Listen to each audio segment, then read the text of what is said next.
Au curling classique, il faut 4 joueurs pour avoir la stratégie en tête, le compas dans l'œil et les balais bien en main. Dans la nouvelle épreuve, le double mixte, il faut couvrir tous les aspects à 2. Comment y arriver? Démonstration avec Émilie et Robert Desjardins.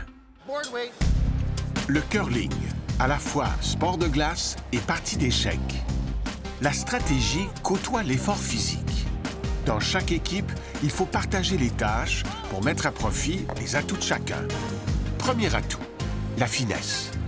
Il faut placer ses pions pour contrôler l'échiquier. En double mixte, chaque manche débute avec une pierre à contourner. Pour atteindre la cible, il faut donc viser un peu à côté de l'obstacle. Au départ, la pierre suit une ligne droite, mais à mesure qu'elle ralentit, la friction augmente son emprise. La trajectoire se met alors à courber, sous l'effet de la rotation de la pierre. Si le lancer n'est pas parfait, on peut en partie corriger le tir grâce au balayage.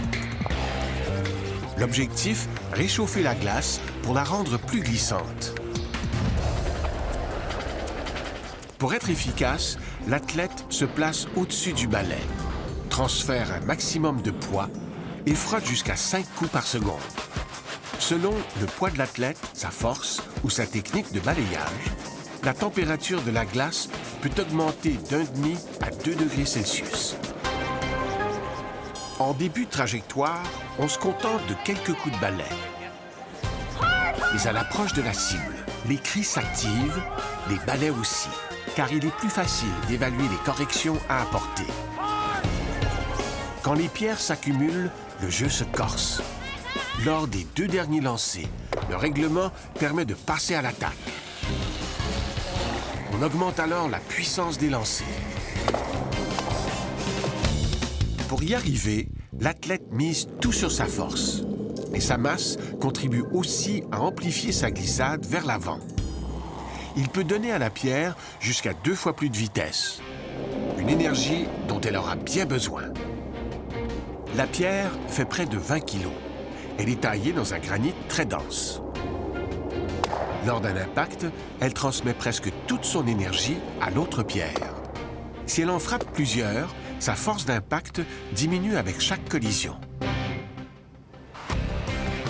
Certaines situations sont de véritables casse-têtes qui exigent à la fois puissance et précision et donnent parfois lieu à des finales spectaculaires.